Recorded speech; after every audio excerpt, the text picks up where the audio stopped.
वचन दिले तू मला मालिकेच्या आजच्या भागात ऊर्जा आणि शौर्याची कोर्टात भेट होते. शौर्य पद्माबद्दल ऊर्जाला विचारतो. ऊर्जा त्याला सांगते की ती ठीक आहे, पण पोलीस तक्रार करायला नाही म्हणतीये. एक काम करतोस का तू? तू साक्ष देशील का कोर्टात?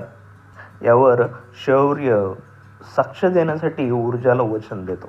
दुसरीकडे पद्मा पोलिसात जाईल या भीतीने विक्रांत थोडासा अग्रेसिव्ह झालेला आहे. पद्माच्या घरी जाऊन तिला उचलायचं म्हणतोय. मग अर्पिता त्याला झापते. खरं तर विक्रांतने एका साध्या आणि गरीब मुलीवर खूप मोठा अन्याय केलाय याची जाणीवच नाही आहे अर्पिताला सुद्धा आणि विक्रांतला सुद्धा.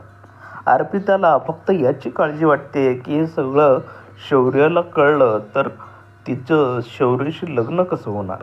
काहीतरी गुन्हा झाला याची जाणीवच नाही आहे त्यांना.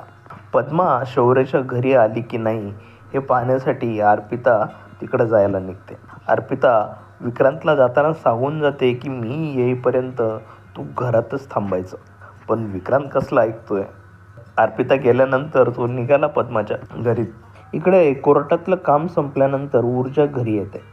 घरी आल्यानंतर चाळीतल्या एका मुलाकडून ऊर्जाचे पराक्रम तिच्या आईला समजतात. मग ऊर्जा आईला सगळा घटनाक्रम सांगते. त्यानंतर आई तिला म्हणते तू या फंदातच पडू नको, पण पद्माला न्याय मिळवून देणार यावर ऊर्जा ठाम आहे. दोघींच्यात थोडासा वादही होतो. शेवटी ऊर्जा आईला थोडंसं इमोशनल ब्लॅकमेल करते. त्यामुळे तिची आई तिच्या पाठीशी खंबीरपणे उभं राहायला तयार होते.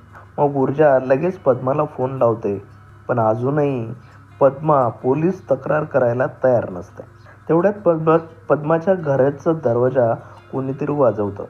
विक्रांत आणि त्याचे मित्र आलेत की काय या विचाराने पद्मा खूप घाबरते. दरवाजा उघडल्यानंतर कळतं की तिचा लहान भाऊ बंटी आहे.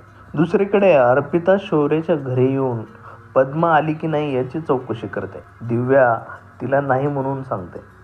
तेवढ्यात विक्रांतचा एक मित्र अर्पिताला फोन करून सांगतो की विक्रांत गेलाय पद्माच्या घरी. त्यामुळे अर्पिता घाईघाईने जहागीरदारांच्या घरून निघते. त्यामुळे दिव्याला संशय येतो की नक्कीच काहीतरी गडबड आहे. इकडे ऊर्जा आणि तिची आई पद्माच्या घरी येतात.